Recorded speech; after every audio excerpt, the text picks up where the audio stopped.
Hello friends, today we will be discussing about the manufacture of Portland cement. Now let us understand what is cement. Cement is nothing but a fine grey powder which has adhering property, and on mixing with water it forms a paste which can bind building materials like stones, bricks, gravel, etc. Following materials are used for the manufacture of Portland cement. Calcareous materials means examples are limestone, chalk, calcite, etc. Argillaceous material containing silica, iron oxide and alumina, powdered coal or fuel oil and gypsum. These are the constituents used for the cement manufacture. So at first we are going to discuss about the rotary kiln process. The percentage composition by mass of Portland cement are lime 60 to 69%, silica 70 to 25%, alumina 3 to 8%, and iron oxide 2 to 4%, and small other alkali oxides like alkali oxides, magnesium oxide, SO3, all this quantity, all together, put together, it will be around 0.5 to 5%. Now, rotary kiln process is adoptable in large cement plant, and let us see the steps involved in the process. First step is the mixing process. Second is burning, then grinding, and then the packing. So these are the 4 steps involved in the manufacturing of cement: mixing, burning, grinding, and packing. In the mixing, we have 2 different processes: dry process and wet process. In the dry process, the calcareous and argillaceous materials are crushed and powdered separately. So we have mainly the lime content and silica. Calcareous means main is a lime content, and argillaceous material means it contains main amount as silica. So calcareous materials are crushed and powdered, argillaceous materials are separately crushed and powdered.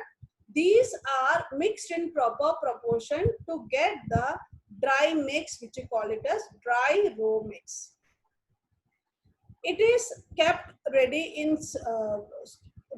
and stored in storage bins, and the storage bins you call it as silos, and whenever burning process will be held, that time it will be fed into the rotary kiln.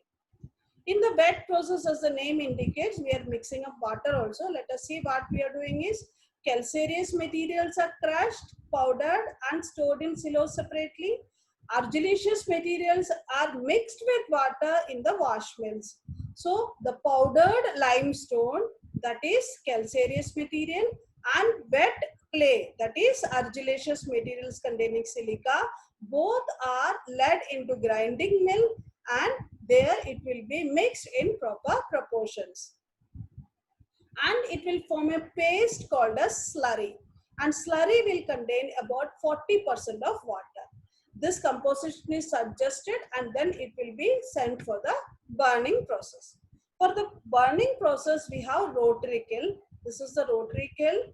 We will be learning what is it and how it is being held, what is the process of manufacture for the cement by using this rotary kiln. So for the burning process, the rotary kiln is used where it is a long cylinder of about 2 to 4 meter diameter, 60 to 90 meter length, and it is lined with refractory bricks on both sides. The kiln is not straight, it is 5 to 6 degree inclined towards the exit end, and it is rotated at a speed of 1 rpm, means 1 rotation per minute. So this will be always rotating at a speed of 1 rotation per minute, and it is not straight, it is slightly slant, that is 5 to 6 degree inclined. The material is introduced at the upper end and will pass slowly to the lower end. So here the raw mix slurry will be introduced here, and it will be moving slowly to the lower end, where if you see in this diagram, it is 400 degrees centigrade to 1000 degrees centigrade to 1500 degree centigrade. And so all these three zones, different reactions take place at all these three zones. Let us understand what are the reactions taking place at these zones. So first is the drying zone at 400 degree, 100 to 400 degree centigrade is the drying zone. The middle part is nothing but the calcining zone, and this part is nothing but the burning zone. So here the raw material slurry has been put into the kiln. So it is upper part of the rotary kiln where the temperature is nothing but around 100 to 400 degrees centigrade. Water in the slurry will get evaporated here, because we know that at 100 degrees centigrade itself, water will start evaporating. So at 400 degrees centigrade, 100 to 400 degrees centigrade, we are ensuring that the whole water in the slurry will get evaporate here. In the calcining zone, at 1000 temperature is around 1000 degrees centigrade, it is the central part of the kiln. Here the dry mix or slurry, whatever you have taken, if it is dry mix, so it will be directly for just treated and will be gone into the temperature of calcining zone. But if it is slurry, the water will be removed and it will be gone into the calcining zone, that is the central zone. Here it will get decomposed. Okay, so calcium carbonate will get decomposed to form calcium oxide and carbon dioxide at 1000 degrees centigrade in the calcining zone. Now the third part is nothing but the burning zone. The temperature is around 1500 degrees centigrade or above. So it is the hottest zone. Here the mixture melt and forms clingers. Small clingers will be formed, and the reactions taking place here are these clingers will be cooled here, okay, and will be collected here. Okay, now the reaction taking place are calcium carbonate, whatever is left for the decomposition from the calcining zone, that also will get decomposed into calcium oxide and carbon dioxide, and the calcium oxide will react with silica to form calcium silicate, dicalcium silicate, 2CaO plus SiO2 giving rise to 2CaO dot SiO2, that is dicalcium silicate. We can write it as C2S, C for calcium oxide. So there are 2 CaO, so it is C2, and silica is represented as S. And another reaction taking place is CaO will react with silica to form tricalcium silicate, that is 3CaO dot SiO2 will come, you can write it as C3S. C3S means CaO is 3 and S is nothing but silica. And it will react with alumina to form corresponding tricalcium aluminate, that we call it as C3A, and it will react with Fe2O3 and Al2O3 to form tetracalcium aluminoferrite C4A or F. So after that, from the rotary kiln, but the clingers we get, and these clingers are cooled as I discussed earlier, and it will be mixed with 2 to 3% gypsum, and it will be grinded in the ball mills.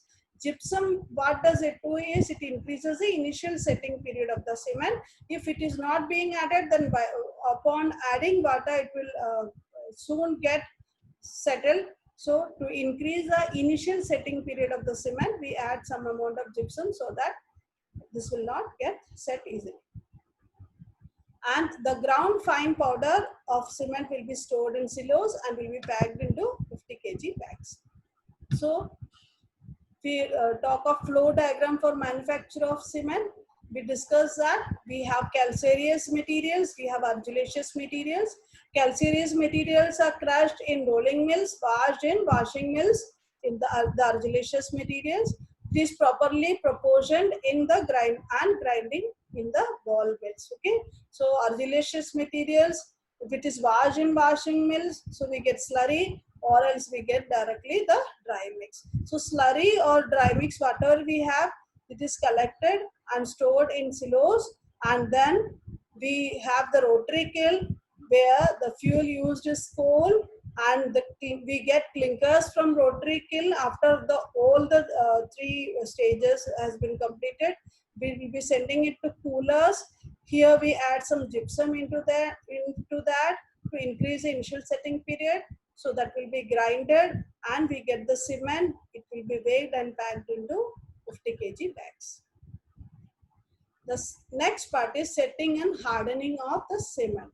When the cement is used, then when it is mixed with butter, then there will be stiffening of the mass. So when stiffening of mass, this stiffening of original plastic mass, when cement is mixed with butter is known as setting, and developing strength in it is known as hardening.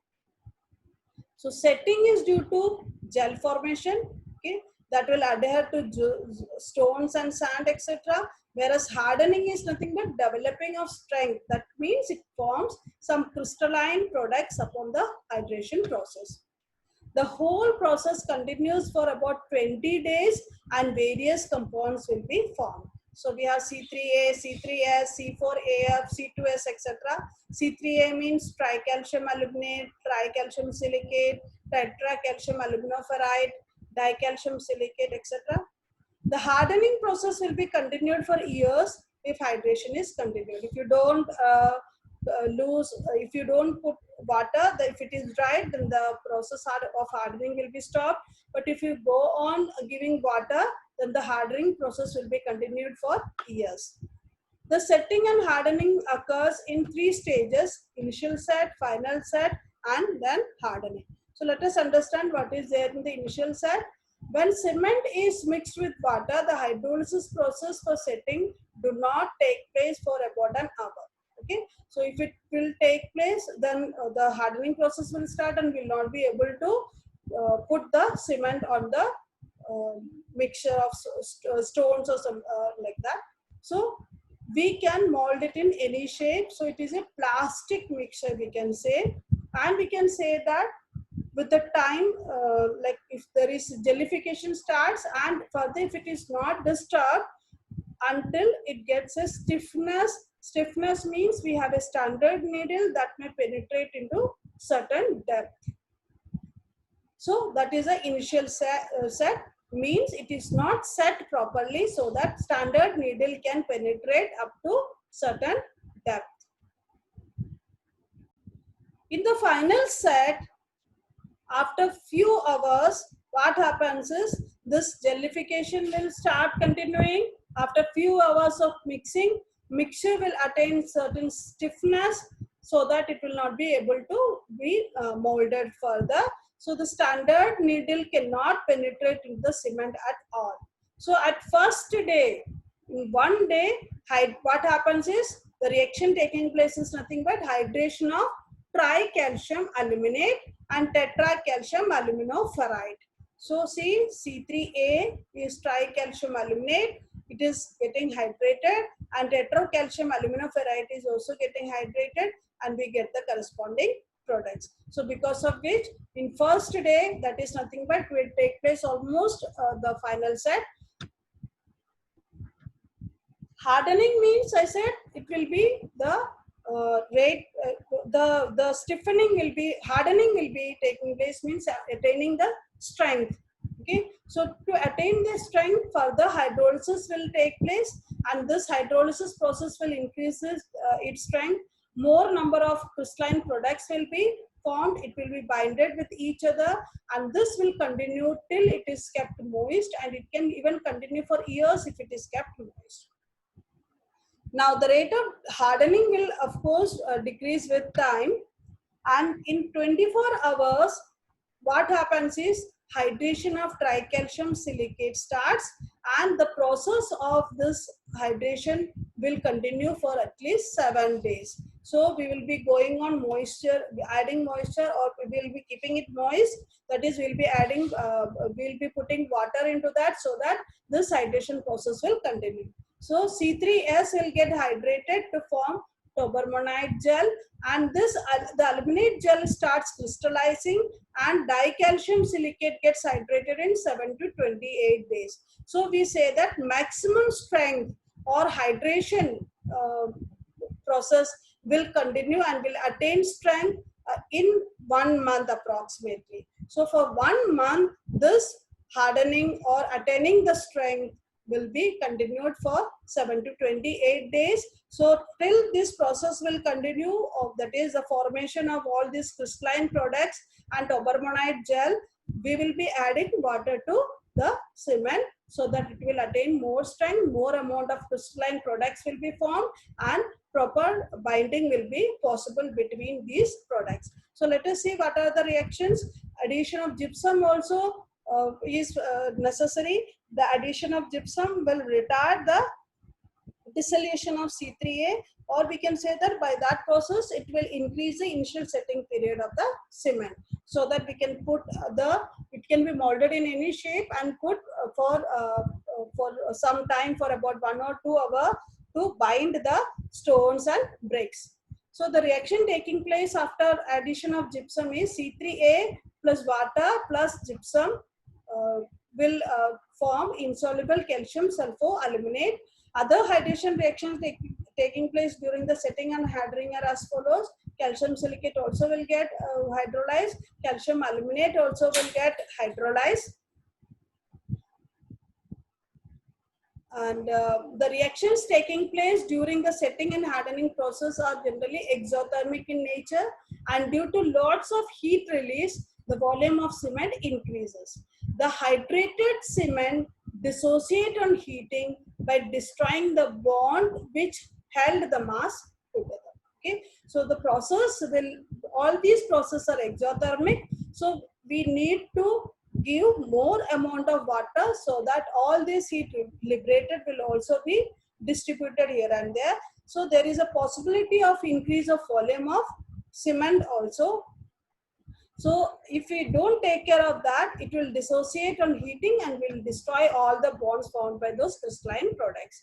So to remove the heat produced by hydration reactions in large structures, structures of concrete, allowances for the expansion will be always provided. If the concrete is kept moist, the hardening process can continue for years, and the rate of hardening of course decreases as the time passes, and the maximum amount of hardening process will take place between 7 to 28 days. That is, for first 1 month, the hardening process will be at the maximum rate, and after that the hardening process will be decreased, and it will be continued only if it is kept moist, otherwise it will not be possible. So the hardening process stops as the concrete is dried out.